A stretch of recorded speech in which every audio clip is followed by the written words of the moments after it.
Sí, Ya le he pillado. ya lo has pillado. Pedro Saralegui. Saralegui, ¿Saralegui era el hombre más fuerte del mundo? sí. Miguel Saralegui, Es el levantador de piedras. Como dicen por ahí, levantachuscolari, Levanta. levantador de piedras. Arejasozale. Estoy con Pedro y Pedro es el responsable de enseñaros el santuario de San Miguel de Aralar. Y con él vamos a hacer un pequeño recorrido para que veáis claves, secretos, leyendas. Bueno, para que hagáis un pequeño recorrido virtual, porque aquí la idea, como siempre, es que vengáis aquí con respeto, con sentido común, para conocer un lugar diferente a todo, marcado por la historia, por la leyenda, por la fe y por la devoción. Pedro, bueno, santuario de San Miguel de Aralar, Santuario de San Miguel de Excelsis. el templo de Excelsis. San Miguel en lo alto, San Miguel de Excelsis. Bueno, yo suelo empezar las visitas diciendo que estamos en Aralar. Aralar es un lugar de oración ancestral, y no hablo de culto cristiano, que llevamos 2021 años, sino que 3.000 o 5.000 años antes de Cristo aquí se rezaba. Los vascones rezaban a la tierra, que es la que les daba el sustento. Luego, en función de si vienen los visigodos, vienen los romanos, cada pueblo rezaría a su dios. Los romanos, por ejemplo, entre otros dioses, porque eran politeístas, rezaban a Marte, dios de la guerra. Pues esto es un lugar de oración. De hecho, Aralar, ara en latín significa altar, y larre en euskera significa llanura, esplanada, lurra es tierra. Entonces no es cuestión de hacer una traducción literal, pero Aralar básicamente significa altar en la tierra. Altar en la tierra. Entonces este es un lugar de oración, digo, ancestral. Con un lugar ubicado en un lugar fascinante. Estamos hablando de una montaña y de una cueva. Efectivamente. O sea, los dos símbolos mágicos sagrados para el hombre, para el ser humano, desde que tiene uso de conciencia. Eso es. Ahí buscaban a sus dioses, o al fondo de las grutas, o arriba en las montañas. O arriba en lo alto, mirando al cielo. Pasamos y me vas contando detalles de la Por otro lado, de su historia. este era un lugar, aparte de ser un lugar de oración, Sí. era un lugar estratégico de vigilancia muy importante, porque por aquí discurre en el Valle de Aquil, pasaba la calzada romana que unía Astorga con Burdeos. Todo el oro que se sacaba de las minas de las médulas de León se transportaba a Burdeos a fabricar monedas. Pasó de peregrines también en la Edad Media. Sí, hoy conocemos el Camino de Santiago, Desde Roncesvalles, Pamplona, Puente de la Reina, Estella, Logroño, Burgos. Originalmente ese Camino de Santiago venía por aquí, básicamente porque este era la calzada romana. Vale. Entonces ese camino venía por aquí. Hoy pues se ha cambiado el Valle de Aquil por Tierra Estella, se ha cambiado Vitoria por Logroño, pero el camino queremos volver a restaurarlo, incluso el camino viejo, el camino antiguo, y era por aquí porque básicamente la autopista de la época pasaba por aquí. No por San Miguel, sino por el valle.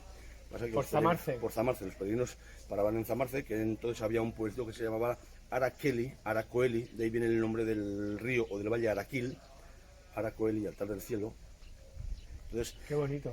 Pasaban por ahí, pernoctaban y subían, hacían una incursión, subían hasta el santuario y bajaban para adorar las reliquias y continuaban el camino. Pero recordaros que en época medieval, cuando se peregrinaba, no se peregrinaba solamente a la tumba del apóstol Santiago, se peregrinaba a los santuarios que guardaban reliquias de importancia para darles cultos. Por eso se desviaban aquí y volvían otra vez al camino. Luego hablaremos de la reliquia, pero ya más entramos adelante. Y me cuentas más cosas.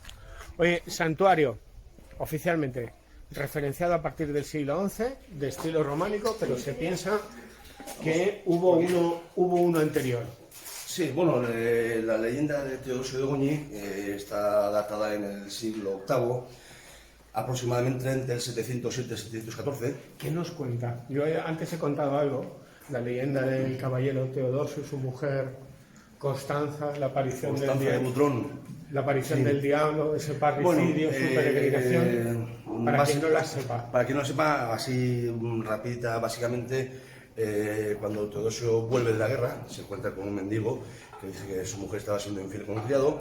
Este señor llega de madrugada a su casa, con el orgullo herido, lleno de rabia, y cuando entra en su habitación se encuentra la pareja en la cama. Pues automáticamente desenvaina la espada y los mata a los dos. Al salir de su habitación se encuentra con su mujer. Y dice, ¿qué haces tú aquí? ¿Quién está en nuestra cama? Pues que como tú estabas fuera, estabas en la guerra, han venido tus padres a pasar la temporada y les dejó, lógicamente, el mejor lecho. Entonces, este señor había matado a sus propios padres. Bueno, no hay que pensar que ni la ley ni la moral del siglo XX o XXI era la moral del siglo VIII, lógicamente, pero él, claro, había matado a sus propios padres y, lógicamente, estaba muy arrepentido. Entonces fue a confesarse a Pamplona, donde el obispo, pero por la calidad de noble y por la magnitud del doble crimen que había cometido, le remitió a Roma. En Roma el Papa, pues lejos de decir lo que nos dicen hoy los curas, pues rezar 3 Ave Marías, los Padres Nuestros, Sí. pues el Papa le impuso como penitencia llevar unas cadenas teñidas en su cuerpo y le prohibió acercarse a su casa. Entonces aquí estamos en el Valle de Araquil, el siguiente valle, después del Monte Berién, ya es el Valle de Goñi, y como este era un lugar especial, un lugar de oración, pues se queda aquí a modo ermitaño. Esto es verídico, este hombre cometió el parricidio, pero Esa aquí historia empieza, está documentada. Y ahora aquí empieza un poco lo que es la leyenda. leyenda. La leyenda dice que estando aquí Teodosio, pues bueno, un dragón amenazó con devorarlo. Saliendo de una cueva. Teodosio, conocedor del Apocalipsis, sabiendo que San Miguel es el que vence a Satán, que vence al demonio, invoca a San Miguel, baja a San Miguel del cielo, derrotó al dragón, lo echa a una sima es una cueva vertical, y le libera de las cadenas, con lo cual ya había cumplido su penitencia. Entonces Teodosio, con su mujer Constanza de Bustrón, manda edificar aquí un templo, y el templo original sería mucho más pequeño de lo que es hoy, pero dataría posiblemente el siglo VIII. Vale. Ese templo se derriba, a continuación, entre el siglo X y el siglo XI, construyen un templo con las dimensiones del actual, pero como este lugar, como te he dicho, era un lugar de estratégico de vigilancia muy importante, en la fachada norte había adosado también una pequeña fortificación. Bien. Entonces, cuando llegan los musulmanes, no es que se dedican a derribar iglesias, pero sí que había batalla, entonces derriban la fortificación y derriban la iglesia. Siglo XII, finales del siglo XII, se reconstruye lo que vamos a ver ahora actualmente. Entramos en el santuario de San Miguel de Aralar con Pedro. Pasamos primero por el, como bien decías, el nártex, ¿no? Eso es, que es este pasadizo. Estamos en el templo, sin embargo, no estamos en la iglesia. La iglesia comenzaría a partir de... Lo vais a ver aquí ahora mismo. De estas puertas que tienen unas verjas. Todas las iglesias románicas apuntan hacia el este, donde sale el Es sol. el oeste, orientación solar. Sinónimo de la luz, de la vida. Estamos en el oeste, en el ocaso, en la penumbra. Siempre que está mirando hacia la vida, hacia la resurrección, siempre hacia el este. Pero esta nave en nártex es perpendicular, es norte-sur. Esta nave es una zona donde en otra época los no bautizados no podían entrar al santuario. ¿Y se quedaban aquí? Sí, hoy se bautizan a los niños con días o con meses. En otra época se bautizaban ya de adultos y aquí es donde se recibía la catequesis o el catecismo. Sí que es cierto que hubo una época también donde los no bautizados sí que entraban en la iglesia a la misa, pero antes de la consagración tenían que salir.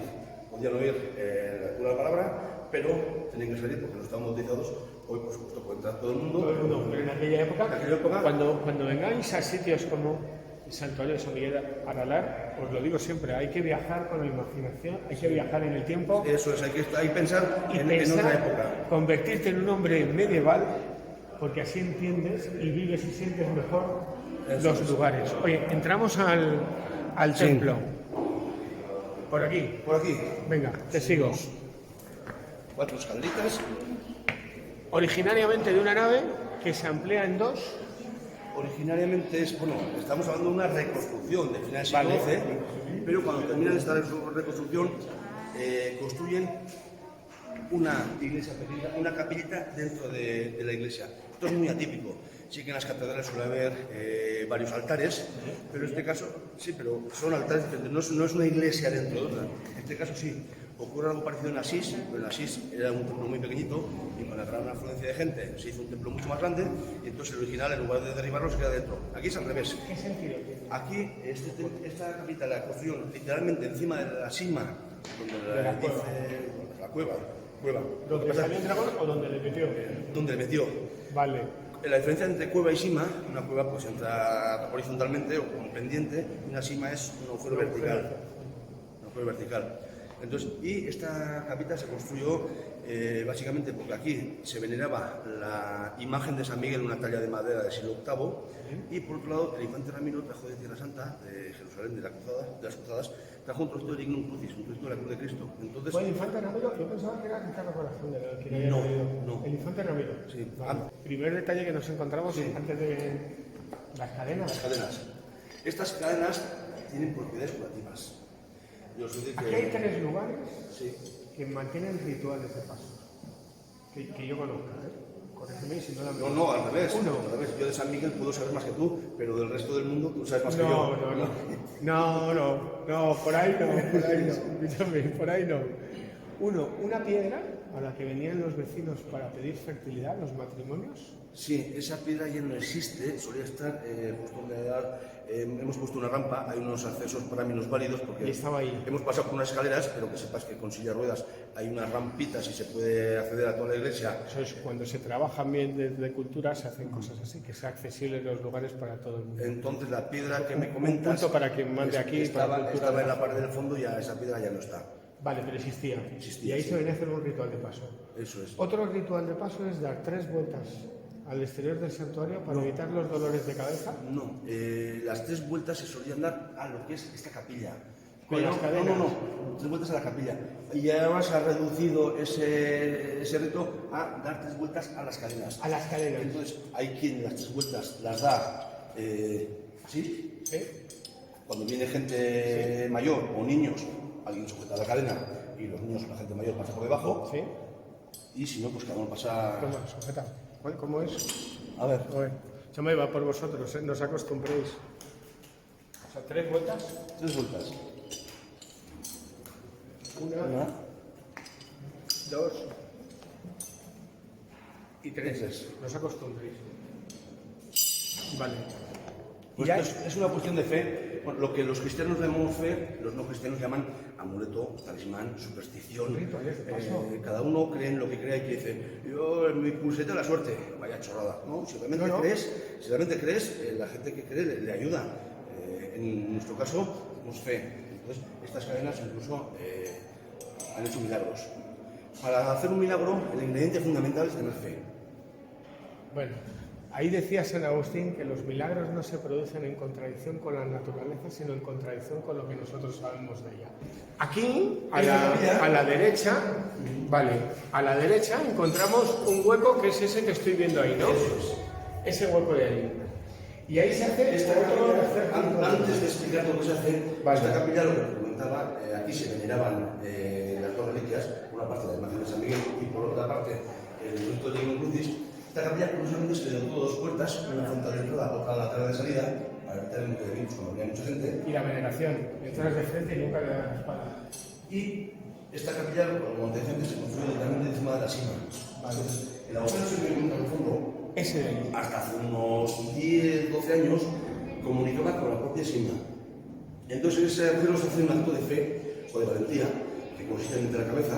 No hablamos de claustrofobia porque no metes el cuerpo entero, pero si metes la cabeza en un agujero oscuro te puede dar un poco de yuyu, un poco de miedo, un poco de. Entonces, al meter la cabeza, justo encima del agujerito tenemos un cartelito con el credo en latín, en euskera y en castellano. Entonces, el credo dice algo así como: creo en Dios Padre Todopoderoso. Por tanto, no tengo miedo del dragón, de lo que haya dentro del agujero, es hacer un acto de fe. Como el caballero de Grial, al final es un acto de fe. Hay gente que viene con otro tipo de fobias, llámese miedo a volar, miedo a la oscuridad, miedo a las arañas, cada uno sus propios miedos, que meten la cabeza para quitarse sus propios miedos. Y lo curioso es que hasta hace unos 10 o 12 años ese agujero comunicaba con la propia Sima, entonces al meter la cabeza, subía con el dragón. Básicamente hay que decir que Aralar es kárstico. Kárstico significa que es calizo. Es un queso gruyere. Eso es, hay muchas cuevas, simas, lagos subterráneos. Pues los días de mucho viento, pues se oían ruidos extraños. Hay quien dice que era viento, pero yo creo que el viento despertaba al dragón y era el dragón el que rugía. Porque yo no he dicho nunca que San Miguel mató al dragón. San Miguel venció al dragón. Porque el dragón nunca muere porque la tentación siempre y el mal siempre está presente. Entonces, sí lo venció y lo echó a la cima. Entonces, como te decía, si no explicamos lo que ocurre con ese agujero, la gente piensa, hombre, el pozo de los deseos. Echan piedras, echan palos, echan. Entonces, para evitar que se tire o se caiga nada, a la altura de la primera piedra, unos 20 centímetros, está tapado el agujero. Queremos, con la ayuda de los arqueólogos, volver a abrirlo para ver qué agujeros han caído a lo largo de la historia y luego ya cerrarlo con una rejilla que se pueda escuchar el ruido del dragón, pero que se pueda limpiar lo que puede quedarse. Habría, ahora seguimos con la ruta, que lo podemos hacer más largo, pero esto está interesante. Sí. Una sima Sí. y un ritual de meter la cabeza. Habría otras perspectivas que son más paganas o heterodoxas relacionadas con todo esto que tiene su versión oficial y bajo la fe. Aralar podría ser una de las, dicen, 8 entradas bocas del infierno que había en el siglo de las luces en España, como el Escorial, y que había que proteger para que los demonios no salieran de la tierra. Eso por un lado. El ritual de paso de introducir la cabeza relaciona la parte más pagana del santuario con los rituales cristianizados. El conocimiento, el dragón y la serpiente siempre es sabiduría en el mundo pagano. Adentrar la cabeza hacia esa cueva es adentrarte hacia un conocimiento oscuro para la iglesia de aquella. Hay que viajar con la imaginación para aquel tiempo. Igual ocurre en Ovalos, con la reliquia de San Miguel, que se pasa el vino y el agua por el cráneo para serlo tomado. ¿Me sujetas? Es que sí quiero unos cuantos miedos. Yo repito que tengo unos cuantos. Repito que hay cosas que sabes más que yo. Que no. Que sí, pues todas esas cosas. Yo tengo una visión alternativa. Pues eso, que yo no la sabía. Todo lo que tenga que ver con dragones y serpientes es símbolo pagano. ¿Sientes lo que me has dicho? Aralar. Sí. Altar a la madre tierra. La serpiente, tan buscada y perseguida por la iglesia, símbolo de la tentación, no deja de ser el conocimiento. En la Edad Media todos los grandes conocimientos iban marcados por la serpiente. Los templos no se edificaban en lugares cualquiera, sino en las líneas del dragón, las líneas Levi. Los íberos y los celtas nos llamaban las warriors. Son corrientes, son las venas de la madre tierra, corrientes geomagnéticas telúricas, y en determinados lugares ocurrían cosas particulares. Dragón. Los pozos, lo hemos hablado antes, igual que las montañas, son los lugares donde el hombre ha buscado el contacto con el otro lado. Fíjate, ahí se produce algo. Te voy a unir las pinturas rupestres con San Miguel de Aralar. ¿Por qué el hombre neolítico y paleolítico pintaba al final de las cuevas eso? En aquel tiempo, seguramente si decían hola, lo que le contestaba era una voz que no veían. Ahí habitaban los dioses. Y contestaban hola también. Ahí habitaba alguien. San Miguel de Aralar reúne todos los cultos más ancestrales y mágicos sagrados del ser humano, que luego son cristianizados y transformados en rituales de pasos bajo una leyenda. Pero eso no significa que sepa más que tú sabes más que yo. Me ayudas a... Voy a meter la cabeza. Sí. ¿Te quedas aquí? Sí, es que tengo muchos miedos. Mira, miedo a los tiburones, miedo a las arañas. Bueno, mientras no me miedo tengas a miedo a mí... Jamás. Eres una manera. Bueno, ahora meter la cabeza y ahora no pasa nada, no pasa nada. Mientras acaban ellos. Oye, detalle del relicario que ahora... De esa imagen no vamos a hablar nada, básicamente porque esa es una copia, y la original la guardamos en la sacristía, y luego vemos la original y hablamos sobre la de verdad, no sobre una copia que está aquí vale. al público. Vale. Pues, no sé.